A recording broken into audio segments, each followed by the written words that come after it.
What is up, y'all? Welcome back to the Get Ellievated podcast. You know that over here I am all about making sure you guys talk to real entrepreneurs to get a behind-the-scenes look of what it's like to start a business, what it's like to scale one, and then all the things you have to overcome in the middle. So every single week, you guys are getting great value, great game, and today is no different. So I want you guys to grab your notebook, grab a pen. We are about to get into these gems. Lock in, and I'll see you inside.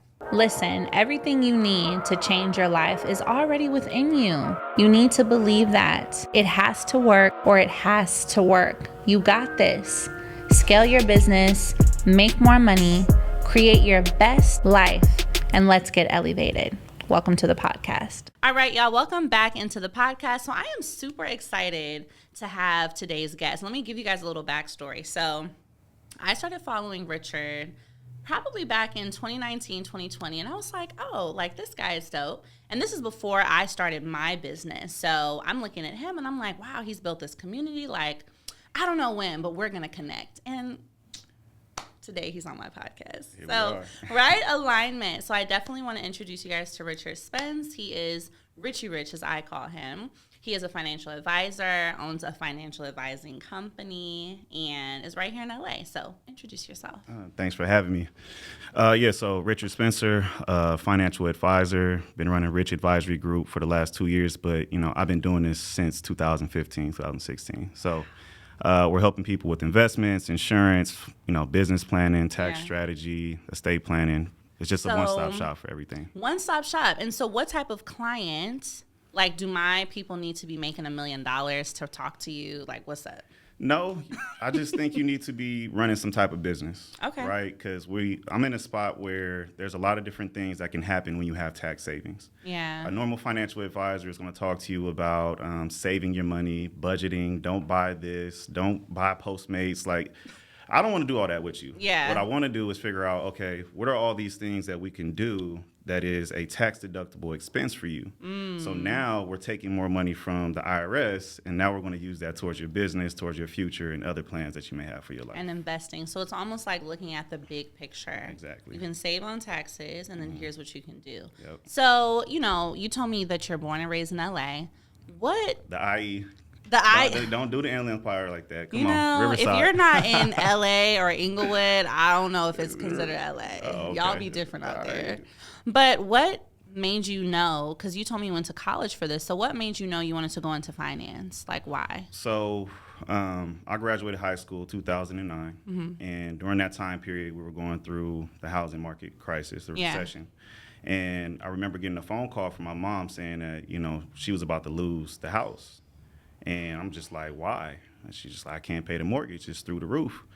And no one in my family really knew outside of that mortgage is going up why this type of stuff was happening. Yeah. And I'm at school. I'm like, maybe somebody should learn about this so it's not a perpetual cycle that's happening in our family. Yes. I don't want other generations of people losing houses and investments. So I jumped into finance. I didn't necessarily know I was going to be an advisor, but my senior year, I Googled like who makes the most money with a finance degree, and financial advisor was at the top of the list. I'm like, oh, that makes it easy.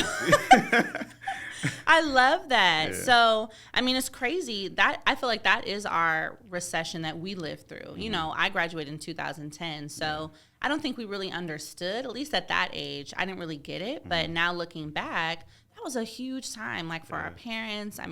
So many people lost their jobs, their mortgage. I think that was around the time my mom got laid off. So it sounds like it really made you wake up to feel like, I need to make sure somebody in my family knows how to avoid this or how to come out on top. Yep. And so with this next recession happening now, like, what should people do to come out on top? Because rich people are made in recessions typically. A lot of millionaires are made. Yeah, so I think it just comes down to, one, not panicking. Right? I need to listen to that. Like, it's not going to be, banks are going to be going out of commission. There's not going to be any money in the economy. Right. Relax. Right. Because the reality is there's always going to be a recession, and we always bounce back from that recession. Right. So back in 2008 and 2009, the market dropped almost 50%. But since then till now, it's up 300%. Crazy. So Don't start pulling out of your investments, right? Start being a little more conscious of what you're doing with your money. Yeah. Because there was a stat that came out saying that like credit card usage is up almost like 80% in households. Just like, why are you putting yourself in debt right now when we could be going into a space where you might lose your job? So a lot of layoffs are happening. The biggest thing to start with foundationally is just making sure you have a nest egg, that emergency fund, right? You need to have at least 6 months of your living expenses put away for times like this. Yeah. And it's not always going to be an emergency, right? If you don't get laid off, right, which I hope a lot of people don't, yeah, and the market drops and you have this emergency fund, you could put that into the stock market because now stocks are at a discount and you now have more value for your money. And so do you think that people who have an emergency fund, is that a good move? Like if they don't lose their job, to take some of that emergency and put it into investments? I believe at that point you have a little wiggle room to start investing, right? Because I tell people you shouldn't really go above and beyond that. Yeah. If you run into something that's keeping you out of commission for more than 6 months, we got other issues, right? We got to develop some skills or some type of knowledge to be able to be making money more consistently. Yeah. For business owners, it's a little different, right? You might want at least a year's worth of money put away because between employees and marketing and the taxes that you got to be paying, you want to make sure that money's to the side. Yeah, so that when things start to happen, you're not all of a sudden caught up. So let's talk about business owners, right? You work with a lot of different business owners, and I get the question all the time, especially right now, is it a good time to start a business? And a lot of people who are in this W-2 world or are about to get laid off or have already gotten laid off are wondering, what can they do? So what do you think? I think for every single person that's out there, you should be starting some type of side gig. Yes. Right? Start getting some like fundamental knowledge of how to start a business and run a business. Yes. But the great thing about having that LLC is, and I was teaching this on my live the other day, but a lot of people have W-2 income that your employer is taking your taxes out of that every 2 weeks. Nasty. Right? And then you get happy when you get a tax refund that next year when it's like, no, you just gave a loan to the government at 0% interest. Yep. So what I would do is I would ramp up the exemptions when you do your W-2, right, and your HR stuff, so they're not taking as much in your tax. And then all of the expenses that you carry as a person, now that you have an LLC, you can put your cell phone, your car payment, meals, trips, right, hotels, all that stuff as an expense. And the great part is, it's like, look, if I made $100,000 and I have $30,000 of expenses on my LLC side and it's just a side gig, most businesses in the first year don't make a lot of money. Yeah. So I can then take those expenses on my W-2, and now instead of having $100,000 of taxes taken out or $100,000 worth of that income in taxation, it's only $70,000. You just got $30,000 back, basically. Somewhere around there, right? And then now I have this business, and they learning from you. Right. They building their business credit. Yes. And now you have extra capital to start making something happen, at least having the possibility of running an established business. And I agree, because it's like having an LLC, I think at this point is a non-negotiable. Yeah. Like you, with as much as we know now and as much as we understand about taxes, which we'll get into, you cannot just be out here with a W-2 only. You're literally, it's not safe. You're signing away so much of your money. And when you have an LLC, you can write things off. You can build business credit. There's just so many other ways to scale. Yeah. I like that. I like it too. That's why we do it. I know. So what do you think are some of the biggest tax mistakes that business owners are making? And it's getting to the end of the year, so this is like heavy getting prepared for tax season now. So the biggest tax mistake is just not keeping up with your books, right? Not being organized, right? A lot of business owners, you happy that you have this business bank account, but you've been buying personal stuff from that account. Yeah. The only way that this business is keeping your other assets safe from a liability standpoint is because it's being seen as a separate company. But if you buying Chipotle from there and you purchasing Lakers tickets from there and you buying Balenciaga from there, you get into a lawsuit, they're going to be looking at that like it's no difference. It's just another account. Right? So we want to make sure we have two separate accounts for your business, your separate account for you. If you need money, transfer the money over to your personal account for use, but also have your books in order, keeping tally of all the receipts and everything. QuickBooks is the easiest thing to really keep tally, right? And from there, you know, a lot of people get scared, like, oh, I might get audited. But it's like, if you're not doing nothing illegal, right, an audit don't matter. Because you have the receipts and you have the organization, and you should be able to have the documentation. Exactly. Have you ever had a client that's gotten audited? Yeah. It happens. Especially as you start to make more money. I know. Right? I'd be like, is the IRS looking at me? Yeah, they watching you. I've been thinking about that. I'm like, they probably got questions. How she go from $1,200 to these millions? But it's nothing to fear. If you on the up and up, your books are in order. You got a bookkeeper. You've been keeping tally of everything. Yeah. The worst thing to do is poke around and then they don't find nothing. Now they're gone. They out of your life, you know? So definitely keeping books, I would agree, is super important. And, you know, I think a lot of people, and that's what's interesting about this social media entrepreneurship, right?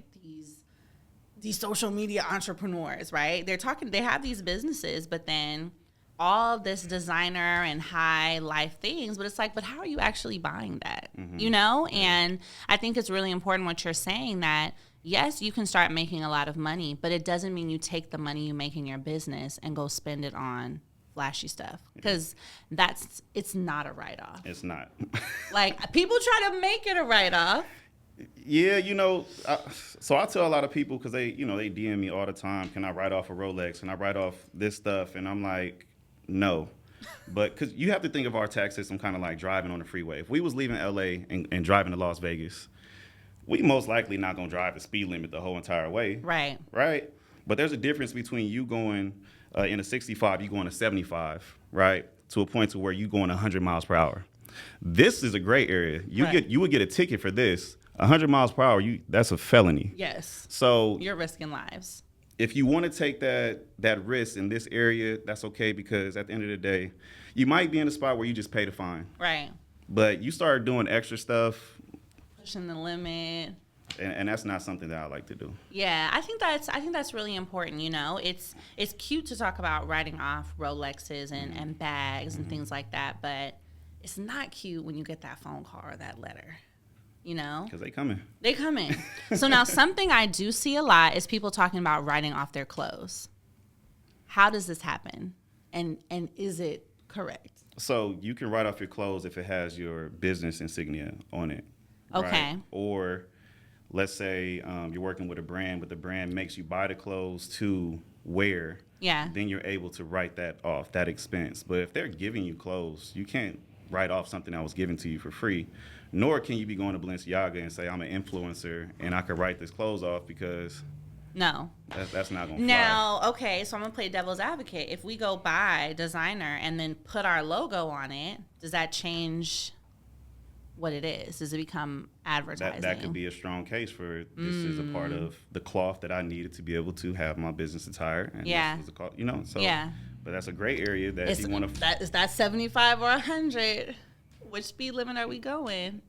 And I think what's key there too is, like, if people are going to try these things, you need to be working with a professional. Yeah, I'm telling you, I'll be on my live and all these random little CPAs be jumping in, like, don't listen to him, like, make sure you talk to somebody. I'm like, yes, I'm on here telling them to go check with somebody. Do not get on TurboTax and start implementing the stuff that I'm talking about, because you're going to be in a world of hurt. You trying to explain this yourself. Exactly. Right? Always consult with somebody, regardless of what you're doing, if it's investments or taxes or insurance. Like, you need a second opinion, just because if you're putting your hard-earned money towards this stuff, you need to make sure that you're doing the right thing. Exactly. What we don't want to do is just risk and then be about here. Yeah. So something else we talked about is, like, investments, right? So tell me a little bit more about what you guys do at your advisory group, because I know you do a little bit of tax, a little investing. Yeah, so the biggest part is, you know, from a tax standpoint, what can we put our money into to either retain the money that we've made or invest in an area that can also get some type of tax deduction. Yes. So for a lot of business owners, what you want to do is you need to set up some type of 401k. Yes. Some type of SEP, right? Some type of traditional IRA. These are things that are going to bring your gross income down, so you're not paying a lot of taxes. So you're knocking out, you know, two birds with one stone, because you want to save money in taxes, right. But I also want to be able to invest. Yes. So, you know, the money in the 401k through your business, you can invest that into whatever you like, right? So you can invest into the stock market. There's individuals that use that money and invest into real estate, yes. right? But there's a lot of different things that go into that. I wouldn't suggest investing into real estate through a retirement account because there's so many restrictions in that, and you don't get the depreciation that goes along with real estate, which is one of the biggest benefits. So it doesn't come when you use the 401k. Right. Oh, that's interesting. But yeah. And so when you invest in these different retirement accounts, like how does a business owner set up a 401k? You can have an LLC and do that? Yeah, so it's there's what is the group called? It's called a TPA, a third party administrator. If you need that help, we're setting them up right now for free. The process probably takes 2 to 3 weeks to set up, and it's free to set up the account. And along with that, the IRS put out tax credits for up to almost $5,000 for the next 3 years for business owners to set this up. So, it starts at around $500, and then for additional employees, it can get up to almost $5,000. Wow. Yeah. That is like crazy. Mm-hmm. That's such a great benefit. And then you can invest in it the same way you would if you worked at a job. Because I think when we hear 401k, we think about being a W-2. You put in your part, the company matches, but you can just have the company and go. Right. Yeah. And then if you're married, you can put your spouse on payroll and then make extra contributions to the 401k that's through the LLC that you created. So you're investing money into your business, into your own retirement plan. And if you want to take a loan from it, it's yours. Yeah. So you take the loan from the 401k and it's invest, your money. And then you're paying yourself back. See? Yep. This is, I feel like, and that's, what's crazy is like, we're not taught this young. We're not. You have to go seek it out. For example, when you went to college, you sought out the information. Yeah. But I feel like we should have at least a tax basics class in high school. Well, I mean, even for me in college, I didn't learn a lot of this stuff. Wow. Like they teach you the bare bones minimum, but once you get out into the world, it's so much that comes into investing and insurance and tax planning and business structure. Right. So I picked up a lot of my knowledge from mentors and just really successful people. Yeah. As you go on your journey and you start learning stuff, you start doing things like where a successful person, like, why are you doing that? Right. And you're like, oh. And this is the way it's supposed to be done. Like, no, do X, Y, and Z. And you go, oh, I didn't know it was that simple. So it's good to really, one, be in rooms where people are financially literate. Yes. Right. But also having a team around you that has your best interest involved. Yeah. And who are also going to look out for those options. Exactly. So when we're thinking about, what is your favorite tax investment play? For who? For a business owner. Let's say a 6-figure getting close to their first $500,000 business owner.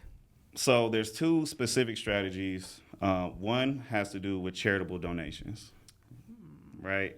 But not in a way that is normally taught. So normally with a charitable donation, people would, take cash and just give it to whatever organization, right? Or donate their Goodwill stuff. Exactly.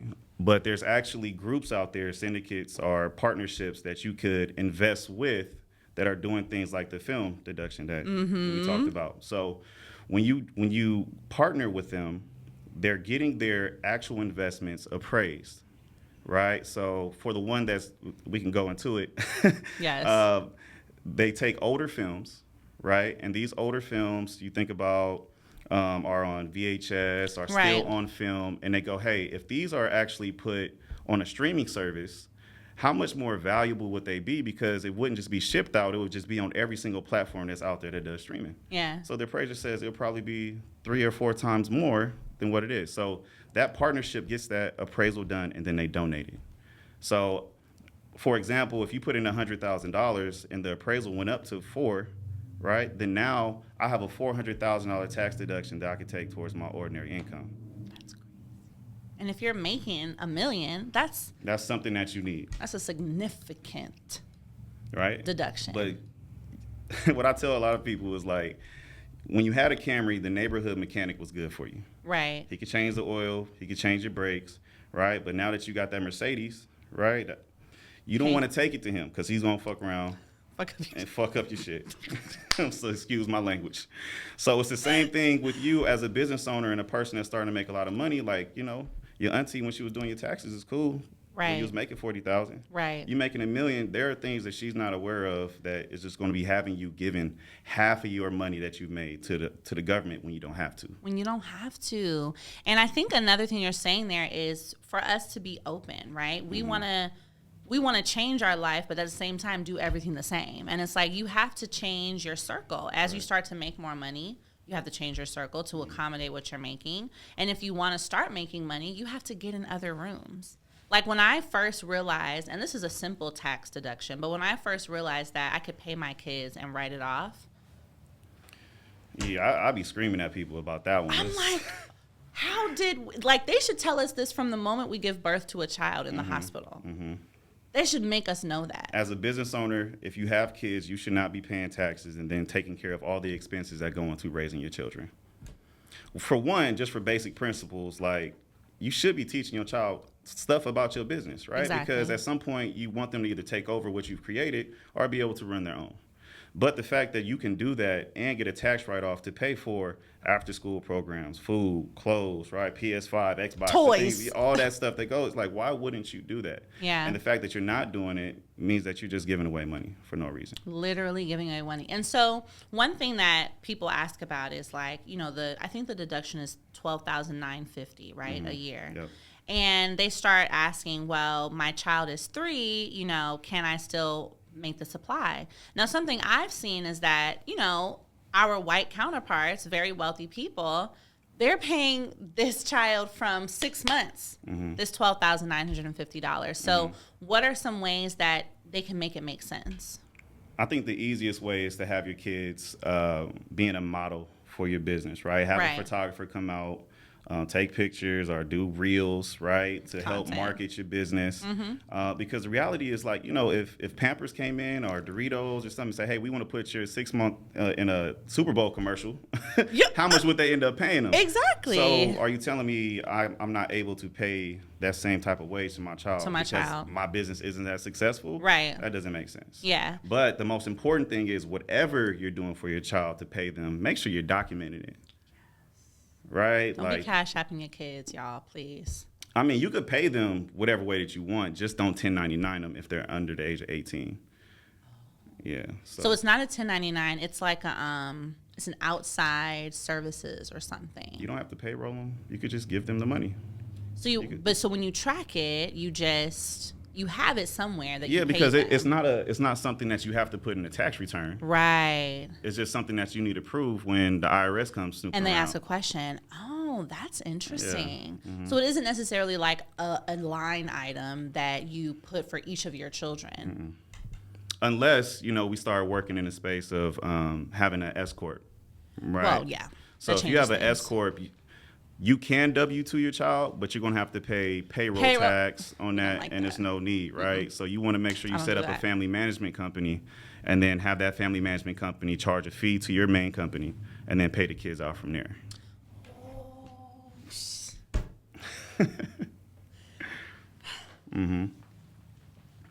And it's not just kids, too, right? Like if you think about, they call us millennials the sandwich generation because we're not only taking care of our kids, we're taking care of our parents. Facts. And if it's not to the full extent, it's a little bit, right? So sliding them money. You might be in a spot where you actually are full on taking care of your parents as dependents, right? And just like you pay your kids, you get a tax deduction from paying your parents.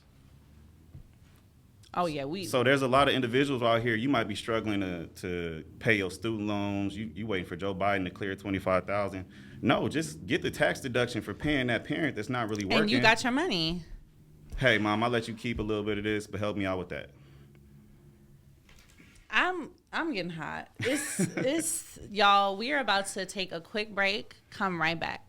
Hey, future millionaires, thank you so much for tuning in to Get Ellievated, my live coaching and podcast show. I absolutely love sharing this value with you, and I want to make sure that you're tapped in to all the other resources I provide for you here on the channel, as well as in my academy, Ellievatedacademy.com. You guys know that I'm so passionate about helping you start and scale your businesses online, build business credit, get access to funding, and just overall creating multiple income streams. So I want to make sure that you are tapped into my Wealth Masterclass. You can get the link to that down below or by going to Ellievatedacademy.com and enroll ASAP. I'll see you guys in the masterclass. Bye. All right, y'all, welcome back in. So if you had your mind blown like I had my mind blown, we're about to just run that back really quick. So explain again, you mentioned that if someone has an S-Corp, they're going to want to set up a family management company. And what does that do to pay their kids? Yeah, so the family management company is super easy. You can do that with InkFile. You can do it with LegalZoom. If you're really savvy, you can go through the Secretary of State. Yeah. But that's just basically like an intramural company to be able to allow it to collect payment from your primary company. Mm-hmm. So the family management company is going to send a fee to your primary business for that $12,950 that you're going to pay your child. And once it's with that bank account, you just transfer it to your children's bank account. Yeah. That's the way that you navigate around the self-employment tax. Now, right. It's a lot of steps in that, and people sometimes get lazy. I understand. Yeah. You can easily just W-2 your kid from the business, but you will have to pay that payroll tax, which will come out to about almost like $2,000 or so. Yeah, which is extra. That if you don't have to pay it, why would you pay it? Right. And I think that goes back to what you're saying. You know, sometimes we hear these like sound bites, right, online, and we think something is as simple, and then we try to go do it ourselves, but it still really is important to do it with someone. I'm glad you said that. Please, you know, please do. Because you know, don't be coming back and saying, "Well, I went and set it up, and now I'm in trouble," because we didn't tell you to do that. Yeah, we told you to go find someone who can do it. I think that's really, really key. And they might not even have to do it for you, but just allow them to validate the steps that you took and be like, okay, yeah, that was right. It's correct. Right? So like for me, I give free consults to people all day. You know, like you can call in and ask me whatever you want. I ain't going to give you my whole day, but I give you 30 minutes or so to validate some of the stuff that you're doing. And then, you know, from there, you take it to your team or you go and implement it from there. Yeah, and you see what makes sense. So once that child is 18... do we still use that same structure, or then we're able to 1099 them? You can just 1099 them because regardless of what strategy you take at that point, they're seen as an adult and they have to pay taxes on that money. I know. Yeah. Isn't that crazy? But at least you did your best to get them to that point. You did. And it's money put to the side. So like you think about that whole flow, and I like teaching this to people. So you got a tax deduction as the business owner for paying your child. Yeah. Your child received that money tax-free. If you invest that into a Roth IRA, this is untaxed money that will never be taxed ever that your child is going to have access to. And what some people say is, well, that's a retirement account. Yeah, it is. But what you don't know is you can take out your contributions that you put in. You just have to pay a 10% penalty on what the growth is. Right. But if you're in a 22% tax bracket and you funneled this money down to your kids, and the worst that happens is you paying 10% on all of it, a win is a win. A win is a win. A win is a win. And I think what's great too, and correct me if I'm wrong, but when that child is like of age, let's say 20 years old, and you've been running this place since they were 10, let's say, all that is in there, they also can borrow from their account and pay that 10%, but they could use that to go get real estate or maybe go start their business. So the difference is, though, once that child turns 18, which is the age of majority, that account is theirs. So you don't get to have management over that. They got that. Now, if you want to have more management over the money, I would look into setting up some type of like cash value life insurance policy because it has the same features. And this is the thing that I don't like. We have to stop getting hung up on the names of investments and assets and actually start focusing on what are the features of that asset. Just because it's called life insurance doesn't mean it's something that is fake or some type of scam. You need to be thinking like, okay, do I want this money to be tax-free? Do I want access to this money at any time? Like whether it's the growth or the contributions, do I want access to it? Yes. Okay. So these are your options. And then from there, you choose as you please. Exactly. So the life insurance doesn't have any restrictions. And even when the child becomes 18 or older, you still have control over it. So if your child is, you know, he didn't shape out the best way that you wanted him to. Wildin'. He need a couple more years to find himself or herself. You can hold that until he's 25. You can hold that until he's 30. but at least you have that control. That is crazy because you're so right. People often think that life insurance is just something that people can use when they die. Mm-hmm. And then the crazy thing is people will say that a whole life policy is not worth it, mm-hmm. that you should just buy term and invest the difference. What do you think about that, Mr. Financial Advisor? So there's a couple different sides to it, right? Life insurance policies can be designed in different ways. Right. So if you go to, they're going to kill me for this. You go to your friend at World Financial Group, Transamerica, you know, people that if you don't buy a life insurance policy from, they say, would you like a job? That money is not, you put that in that first year, you're not going to have what you put in. Yeah. But there's ways to design these policies that could mirror the way that you use your bank. Right. Right. So if somebody shows you a life insurance policy, and let's say you're putting in $10,000 for the year, if on the illustration that they show you, it doesn't say you would have access to at least $8,000 of that in that first year, you need to go ahead and just leave that meeting room. Right. But the reality of this insurance is that the biggest benefit is not that you only get life insurance, but you get to borrow your money while your money is still increasing in value. So over 5 years, you put $10,000 in per year. Let's say you have $50,000 in this account. You have access to about, like I said, 90 to 80% of it. Yeah. You could take $40,000 out and invest it into real estate, and your $50,000 is still getting you 5% or 6%. Growing. Your bank account is not doing that for you. And even for business owners, that type of asset is important because we hold on to liquid cash for a very long time.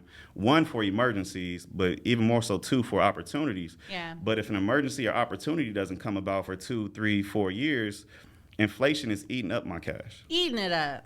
Ooh. And lately, it was at 8.2, and it kind of dropped a little bit, 7.7. So, but still, if you're not getting interest on your cash sitting on the bank, it's literally losing value. Exactly. Yeah. See, and that's the type of stuff that I feel like people need to learn, you know, from young. And I think for us culturally, too, as a community, mm-hmm. we're not raised to get life insurance, right? We see the bake sales, we see the fish fries, like mm-hmm. GoFundMe, the GoFundMes, yeah. right? And that's because I think we only see it as something to use when you pass away, and even that we don't get. Yeah. But just, you know, when you start a whole life policy or a permanent policy young, it's not that expensive. Mm-hmm. You know, when you start these things at 20, mm-hmm. even if you're a parent and you're conscious and mm-hmm. you started for your child at 5, right. that premium is locked in mm-hmm. until 100. Right. Which is a huge opportunity. Exactly. And so and just really quick to make sure everybody gets it, there's whole life, but then there's different types of permanent, like universal life, mm-hmm. index universal, variable universal. Mm-hmm. And so with that, you just want to make sure that the advisor you're talking to knows what they're doing. Yeah, because you want liquidity in the policy. Yes, right? Because that's the whole goal. What the buy term and invest the difference people, what they're alluding to is compared to a Roth IRA, compared to a 401k, compared to an ETF, you're losing money putting cash into this life insurance. Well, I'm not trying to use this life insurance as an investment that's going to grow that fast. Exactly. I'm using it because there's an interest rate arbitrage I can take advantage of, which is the same thing with real estate. If I can borrow money from my real estate property at a lower interest at what I can get in the stock market or with another business opportunity, I'm going to take that money out every single time. And it's tax-free. Right.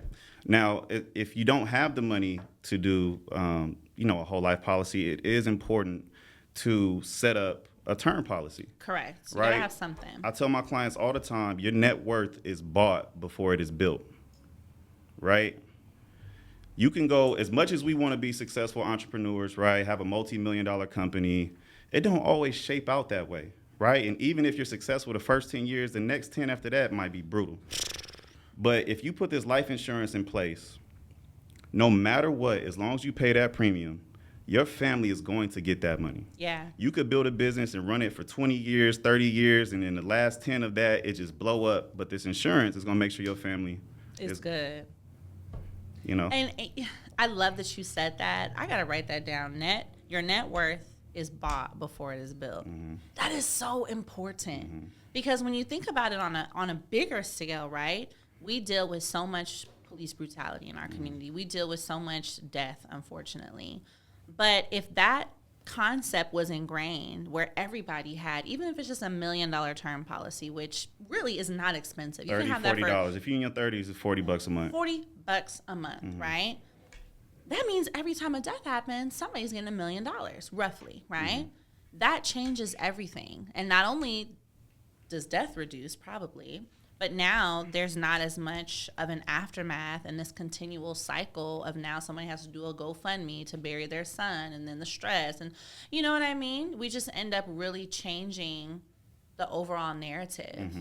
And I feel like for us, you know, people have to stop looking at things that they don't understand as a scam. Because that's the first. Which is tough, you know, because you living in some of these cities, Los Angeles, New York, Miami, it's a lot of people out there, they're not on the up and up. So it's hard to bifurcate between who's real and who's trying to lead you astray. Yeah. So that can be the hard part, you know. We just gonna have to go out there and save the world. It's like, I mean, it's feeling like we need to take on this role and just make people know, like, here's the right way, and we're telling you the truth, and you can trust what we're saying. Well, you know? I mean, the biggest thing is just leading by example, right? Yeah. You know, I'm 30 years old. I'm not married. I don't have any kids. I'm sitting here with $3 million of life insurance on myself. It's not that there's people that's depending on me, right? Like if I, you know, God forbid, I pass away tomorrow, ain't nobody eating sugar sandwiches and top ramen because I'm not here. But, you know, I got 10 or 11 nieces, great nieces and nephews to where, you know, I leave this money in a trust for them. What they're going to be able to do by the time they're 18 is above and beyond anything they probably could have just manifested themselves. Exactly. You know, so. And probably anything beyond what we did at 18. Yeah, for sure. I was definitely eating ramen in college. Let me tell you something. My credit and my bank account was very disturbed at that young age. Disturbed. Just like, I don't even want to remember. It was just a lot. I was in college living off of like $500 a month. Like, how? Like, how were we doing this? Right? Taco Bell, Pizza Hut. Wendy's, bruh, these midnight runs. Ramen noodles hit different when you know you're really hungry. And you get creative.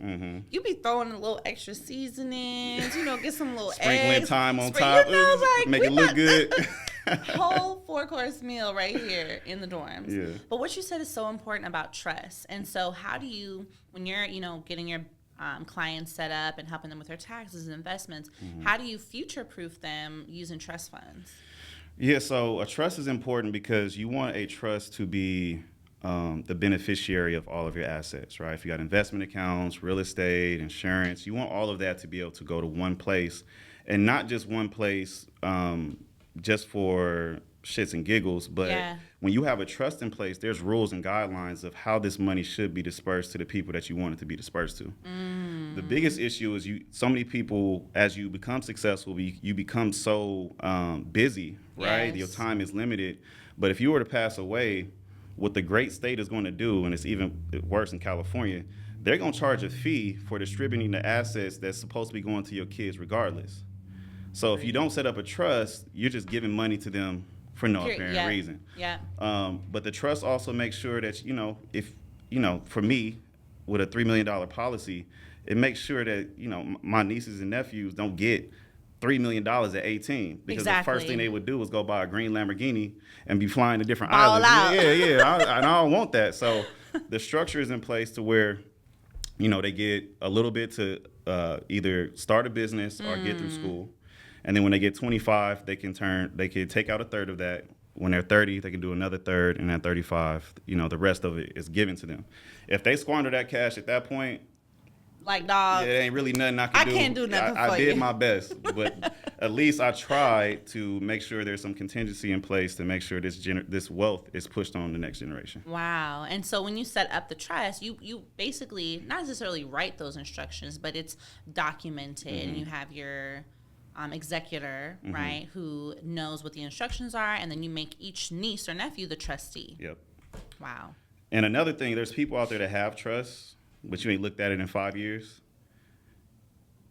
we got to update that. Yes. Right? Some of y'all don't even have friends from 5 years ago. Literally. So we need to update that trust and make sure we're not giving certain people money if something happened to us. Yeah, and you know, if it's not in the trust, it's not protected. Exactly. Like, you might forget to update your trust. Maybe you go buy some more real estate. Something happens. Well, those assets technically are not in the trust. I think that's so important because people think it's like a one and done. But really, you should be updating it every 2 years, right? Every year. You know, if you go and get married, have kids, you know, as soon as you have a life change, you got to start reassessing things. That's really good information. For sure. So what's like next for you? Where do you see yourself in 5 years? What's the goal? I mean, it's really just building up this financial practice to a multi-million-dollar company. I want to really be the center of people's financial life. Yeah. What I really want to get rid of is for, you know, people who are trying to elevate to stop having 15 or 20 different relationships that they got to manage, from their attorney to their financial advisor, their insurance person, the tax planner, right? The person that's helping with my business credit, structuring stuff. Like, if you come here, I tell my clients, you're the GM of the team and I'm the head coach. My job is to make sure all the position coaches are on the same page so that we're winning on your behalf. Yeah. And as long as you trust me, I can make sure that the trust is being leveraged with everybody else. Yeah. Now, if we got to fire somebody, we could do that, right? But at least we're able to put the right pieces in place so that you have a well-sourced team around you for whatever your needs are. And I think that's so important because when we think about having a business, we think a lot about the immediate team, like our assistant, customer service, et cetera. But you need a whole financial team. Like, you need someone who's going to tell you what tax strategies, what are your investments looking like. You need a lawyer. Here's how you need to structure this, you know? And I think, what do they call it, like a CFO or something? Basically on your team. Right. You really need that. Yeah. It doesn't matter. I think even if as soon as you get to your first 100K, it's time to start thinking like that. You know, it doesn't, people feel like they need to make $1 million before they should get serious. But truly, as soon as you see yourself going down that road of making more than the average income, which is like so crazy that less than, I think it's like 10% of people in the U.S. make more than $100,000. And then it gets even smaller going up. Right. So as soon as you get to that percentage, you need to start operating different, you know? Yeah. To make that money last. Yeah, because a lot of people have that. I used to do this when I was younger. I used to have this 97 Camry, and I remember the check engine light came on. I ain't look at that thing. Like, it would be on, I'd be driving. I'm like, I'll get to that later. Yes. 4 months in, the engine blew out. So the reality was, if I would have just got it checked at that point, they could have fixed it for a lower price compared to replacing a whole entire engine. And in business, it's very easy with how busy you are to just look past that light that's on. But what you don't know is if you don't have the right people around you to express to you and explain how bad this impact could be if it goes left, then all this wealth that you built up can be bad, right? We talk about building wealth, we talk about tax planning, but from a liability standpoint, we live in a day and age where people will sue you for anything. Employees, partners, vendors. People who take your class, I mean, just people who if buy I was your a slip shirt. and fall right now, I could sue you. She put water on the floor. So I mean, anything. So you want to make sure that, you know, you crossing your T's and dotting your I's. And sometimes what really deters people is you think it's a crazy cost that goes into it. But really, when you think about it, the cost that goes into it is nothing compared to what you would end up having to pay if this whole scenario was to play out. Exactly. Yeah. And it's always like, that's so important. Instead of looking at what do things cost, what does it cost if I don't do it? Yeah. That's literally how you gotta even on the look at tax it. planning front, like a lot of individuals you have like this mom and pop CPA, and he probably charged you $500, $1,000 to do your stuff, but he's missing out on $20,000, $30,000 of deductions. So you paid him $1,000, he missed out on $20. It cost you $21,000 to use him, compared to where you have like a tax planner. They're doing stuff with you throughout the year. They're putting strategies in your face for that you need to implement. And yeah, you might pay them $5. Yes. You might pay them $10, but they're saving you that $20,000 or $30,000. So net, you come out better. A win is a win. Exactly. So I want to ask you one final question, and that is, if you were seated right here before God and you could ask him for anything, and you would say, without a doubt, yes, what would you ask for? If I was seated here before God and I could ask for anything. Yes. That is a great question. I would just say to be able to impact more people. When I was younger, I was so like hell bent on like making $1 million, making millions of dollars, being a billionaire. But now that I'm older and more mature, I understand that all of that wealth comes from having an impact on people. So if I could widen my reach and be in a position to where I'm educating so many people that they're able to create generational wealth for their families and build these businesses that they get to pass on, like that's one thing I would ask for. I love that. More impact. Or be able to fly, one or two. You know, that's a close superpower second. or something. That is a close second. Imagine the content you could make if you could fly at the same time. I teach hate this waiting information. at the airport, man. Like, that's why we need to get a private jet. that's what I'm saying. Let's do it. Like, let's make it happen. That needs to be the next goal. So that way we have no TSA. Just call them up, get in. But I love that. So, Rich, tell the people where they can find you, how they can connect, because I know someone is going to take advantage of that free consultation. Yeah, for sure. So, Instagram, TikTok, rich.convo. The website is richadvisorygroup.com. Feel free to tap in.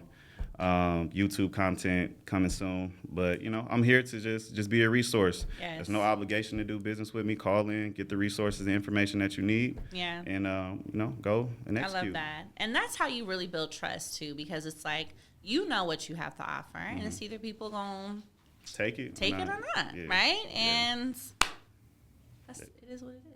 Exactly. Well, thank you for being on the show. Yeah, thanks for having me. Y'all, comment down below. This was so much value. We might need to do a part 2 since he lives in LA and I do too, which I did not know. Run it back. Right? We might need to run this back. So comment any questions you guys have, just different things, and we can make sure we bring this into the part 2 of this episode. All right? Bye. So if you want to be on the next episode of Get Ellievated, or if you want to be in touch with me and the team, then you can email podcast@getellievated.com or find me on Instagram and email me at hello@ellietalksmoney.com. Either way, we cannot wait to have you on the show and have you apply to be a guest for a part of the live business coaching. I'll see you guys soon.